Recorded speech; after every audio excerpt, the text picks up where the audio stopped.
اب سوال یہ پیدا ہوتا ہے کہ اگر منشائے عبادت آقا اور غلام کی تقسیم ختم کرنا ہے تو کتنی دیر کے لیے؟ صرف نماز میں؟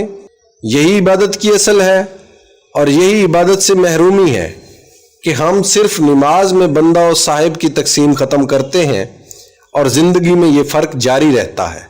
اگر عبادت کی حالت زندگی میں رائج ہو جائے تو عبادت کے نتائج حاصل ہو سکتے ہیں۔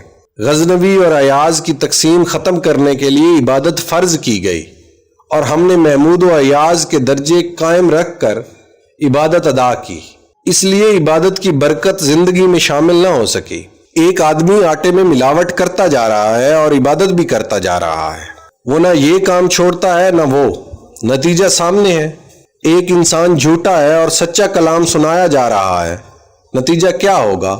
متقی نہ ہو تو انسان قرآن سے فلاح نہیں پا سکتا۔ ایک کافر اگر قرآن پڑھ لے تو مومن نہیں ہو جاتا۔ تقوی شرط ہے ہدایت کے لیے۔ حضور اکرم صلی اللہ علیہ وآلہ وسلم کی حیات طیبہ ہمارے سامنے ہے۔ آپ صلی اللہ علیہ وآلہ وسلم کا مرتبہ اس کائنات کے تمام مراتب سے بلند، آپ کی ذات گرامی باعث تخلیق کائنات ہے۔ آپ صلی اللہ علیہ وآلہ وسلم پر درود و سلام ہو۔ آپ نے اپنے منصب کی بلندیوں کے باوجود اپنی زندگی کو اپنے جان نثاروں کی زندگی کے برابر رکھا۔ آپ صلی اللہ علیہ وآلہ وسلم اللہ کے پاس تشریف لے جاتے ہیں اور لباس میں پیوند ہے۔ آپ نے کبھی اپنے پاس مال جمع نہ رکھا، بلکہ آپ صلی اللہ علیہ وآلہ وسلم نے 2 وقت کا کھانا محفوظ رکھنا بھی پسند نہ فرمایا۔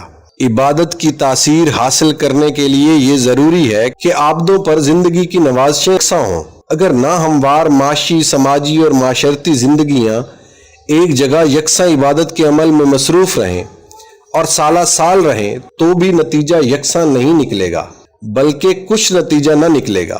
ہماری عبادت اپنے ثواب سے محروم ہے، اس لیے کہ ہماری زندگی یکساں مواقع سے محروم ہے۔ یتیم کا مال چھین کر حج کرنے والا ظالم حج کے ثواب سے کیوں نہ محروم رہے؟ مسلمانوں کا حج مسلمانوں کے لیے وہ نتیجہ نہیں پیدا کر رہا، اس لیے کہ حج کے موقع پر تمام خرید و فروخت اس مال کی ہوتی ہے جو یہودیوں کا بنا ہوا، جہاز ان کے بنے ہوئے، سامان ان کا بکتا ہے، یعنی حج ہمارا اور ثواب ان کو۔ ہم غیر مسلم معاشرے کی بنی ہوئی اشیاء خریدنے سے کیوں گریز نہیں کرتے؟ عبادت کے ثواب کو مسلمانوں کے لیے وقف کر دینا بھی عبادت ہے۔ دل مومن نہ ہو تو عبادت کس کام کی؟ دل سے اللہ کو ماننا ہی عبادت ہے۔ مشکلات پر صبر کرنا عبادت، نعمتوں پر شکر ادا کرنا عبادت، اپنی منشا کو منشا الہی کے تابع کرنا ہی عین عبادت ہے۔ محروم اور مظلوم کو حق دلانا عبادت ہے۔ اپنی زندگی کو بے ضرر بنانا عبادت کی ابتدا اور زندگی کو منفعت بخش بنانا اس کی انتہا ہے۔ انسان جتنا اللہ کے قریب ہوگا اتنا ہی مخلوق پر مہربان ہوگا۔ یہی اصل ہے کہ جو اللہ کے حبیب ہیں، اللہ کے انتہائی قریب ہیں، وہی کائنات میں سب کے لیے رحمت ہیں۔ اللہ کی عبادت ہمیں مخلوق پر شفیق بناتی ہے۔ مخلوق پر ظلم کرنے والا، ان سے دھوکہ کرنے والا، ان کی خوراک میں ملاوٹ کرنے والا جتنی عبادت کرتا جائے بے فائدہ ہے۔ کسی کا حق چھیننے والا تقرب الہی کا دعویٰ کرے تو یہ دعویٰ دلیل سے محروم ہے۔ عبادت اجتماعی فلاح کے لیے ایک حقیقی اور اسلامی راستہ ہے۔ عبادت انفرادی امتیاز نہیں۔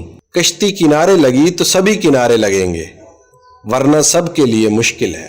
ایک عجب چال چل گیا رستہ، چلتے چلتے بدل گیا رستہ۔ آسماں تھا میری نگاہوں میں، پاؤں سے جب نکل گیا رستہ۔